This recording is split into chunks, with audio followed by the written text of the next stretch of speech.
My name's Ruth. I'm Managing Director of a PR and marketing company called Rewired PR. I'm going to talk to you just a little bit about my background and why I decided to set up my own company. And then today I'm talking a lot about networks and contacts and why any small business needs those relationships. Hopefully, again, that'll be relevant to lots of you depending on what sector you're working in or you're looking to go into. I think it would be very different to Dan's presentation because I grew up very much in an offline world, and so a lot of my kind of business networks and relationships came from kind of face-to-face contacts and meeting people. But I've had to move quite rapidly into more of an online world and keeping in touch with people there and using the tools that we all know to kind of develop relationships and keep those relationships going. So hopefully it'll be a nice kind of contrast to what Dan's been talking to you about. Just a little bit about Rewired PR. This is my team, my lovely team. Nice cheesy photo. I set the company up in June 2008, so it's still relatively new business. I'm going to tell you a little bit about how I got there and what I did before then. But today, these are some of the clients that we're working on. Rewired works primarily in digital arts and leisure sectors, so I focus in quite what I think is quite a niche in the Midlands anyway as a small agency. We've worked across art projects like Wolverhampton Art Gallery right up to big clients like Cadbury. We do all the national CSR work for Cadbury, which is a really lovely project for us. Again, I'll tell you how that client came in because that came from quite a long process. Retail Birmingham is one of our biggest clients today. We promote all of the retail and shopping in Birmingham, so that includes things like the Mailbox, Bullring and others. So again, that was quite a big project for us to win. But we kind of pride ourselves in working across a really big range from very, very small businesses right up to kind of large brands. So just some examples of the kind of things we do. Mudlark's a really innovative company, some of you may have heard of, based in Birmingham. Their aim is to make life playable, so as a PR agency we're delighted to get that in the headline for our first article. Some stuff for trade press and some national press for arts projects. We also do a lot of events. The reason I'm showing you these slides is because there's a bit of a story, a bit of a circle of how some of this all came about through networks and things. That was the RTS Awards that we did 2 weeks ago, and Style in the City, which was last month, was September. Sorry, it's really bizarre now, this font, apologies. So just a brief history of how I came into PR. I really was at university in my third year thinking, really don't know what I want to do. I did history at university, loved that, really liked writing, liked kind of presenting and going out and meeting people, but I wasn't really sure what I wanted to go into. My dad was a graphic designer and he worked for a very small company, and I think that that potentially had an impact on me in terms of wanting to work in a small business. I probably didn't realise until now how hard working in a small business can be and all those challenges, but I think maybe there was something there that inspired me from looking back. I got some work experience in my last year at uni at a couple of PR agencies, and you know, I'm not sure if I entirely agree with the phrase "it's who you know, not what you know," because you need to know your stuff really, really well, but I definitely think having connections and knowing the right people is so, so important, and I think there's a way that you can do that if you haven't got those contacts to start off with. But work experience for me introduced me to a couple of people who really influenced my kind of growth and my development and enabled me to kind of make the right contacts to set up my own business. My work experience included working at a small PR agency in Knoll, whose client happened to be Cadbury's at the time, so I'll tell you a bit more about that connection.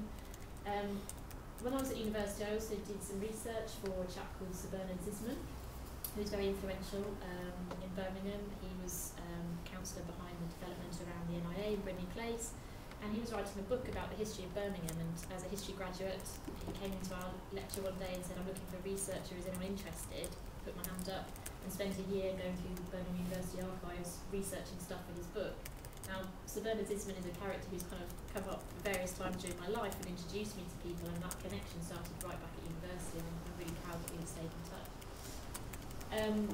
My work experience with Sir Bernard, he's chair of Millennium Point Trust, and I got my first work experience placement on a Curzon Street station right outside the front of Millennium Point before the building was built, looking at the kind of launch strategy for Millennium Point, and I was there for about a month.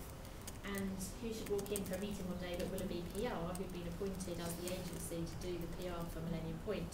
I was in on that meeting, had a little chat with the account director afterwards, who said to me, "Oh, when are you graduating? We're looking for graduates, send me your CV." And so I was really lucky to make that connection and started working for Willoughby PR in June 2000. Willoughby PR, if you don't know, big agency in Birmingham, independent company, about 30 staff, work across some fantastic accounts. And I was there for about 4 years before a conversation with my MD at the time led to us discussing that maybe there was an opportunity here for a sister company for Willoughby that would work to help on more of the Marcom side, so developing design, print materials for Willoughby's PR clients. I was at a kind of crossroads there. Slight diversion, I've left and worked for the Forensic Science Service for a couple of 6 months as an internal comms person. Came back to Willoughby and thought, this is a really exciting challenge for me. At 24, I'm going to be in charge of a sister company to Willoughby and head this up, and that seemed like a massive opportunity, something I was really excited about. So this new company, Neon, was born. I built that up from me working at a desk in the corner of Willoughby's lovely offices to a team of 4 by the time I left. And I got to that crossroads point, and I don't know how many of you are currently working in other companies or just looking to set up your own business, but I think you'll come to a point maybe where you'll think, really enjoying what I'm doing, it's really challenging, but I think I'm ready to take that next step now and do this 100% for myself, and that's certainly the point that I got to. And I really felt that it was a major crossroads. And my dilemma was, I had a brilliant team. Notice the sofa shot again? Had a brilliant team at Neon. We'd just won the Small PR Team of the Year. I had an opportunity there to keep building that. But the company wasn't mine, and I think that was my major kind of stumbling block, that no matter how hard I worked, it would never be my own kind of thing. I had a bit of a personal crossroads too. My other half, featured here outside the van in New Zealand, really wanted to go travelling, and he was changing careers as well, and I had this sort of crossroads moment, do I stick at it with Neon and help build this business up, or do I take a bit of time for myself? I was 27 at that point, never been travelling, started work straight from uni, and I thought, if I want to do this entrepreneurial, setting up my own business, now's the time I need a bit of a break, I think, to kind of gear myself up and get ready for that. So I went to the van option in New Zealand and went away for 3 months, had a brilliant time.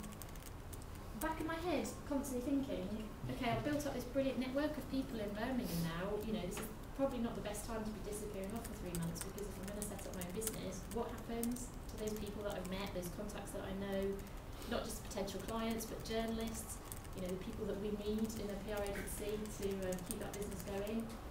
My mum and dad thought I was absolutely insane. I remember my dad sitting down and thinking, what are you doing? I really don't think that you've thought this through with me, but headstrong, went for it. And what can I say, but thank goodness for Facebook, because thanks to Facebook, while I was away travelling, I got contacted by a couple of clients who said, oh, I didn't realise you'd gone. We've got a tender coming up, when are you back? We need someone to start on a couple of things, and I was so fortunate, there's someone out there looking after us, because 2 separate projects came through towards the end of my travels that really kicked off my freelance career and then rewired PR.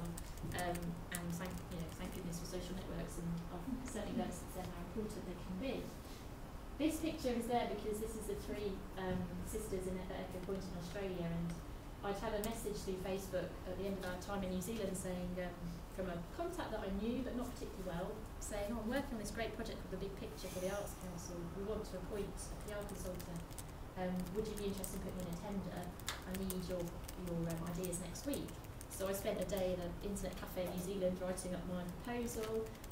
Having had 2 months away, I felt really refreshed and full of creativity and things I hadn't felt for a long time in my old job. And I honestly think it's probably the best tender document that I've ever written, because I was there with the freedom to do it and the time to do it properly, and this real urge to do it well because I knew how important it was to win it. Sent all that off and was asked to do a telephone interview with 3 people, and I was looking over that view in a phone box in Australia doing my telephone interview with some of the Arts Council and this client, to get a message the next day saying, yeah, we want to work with you, really excited, which was possibly one of the best moments of my life.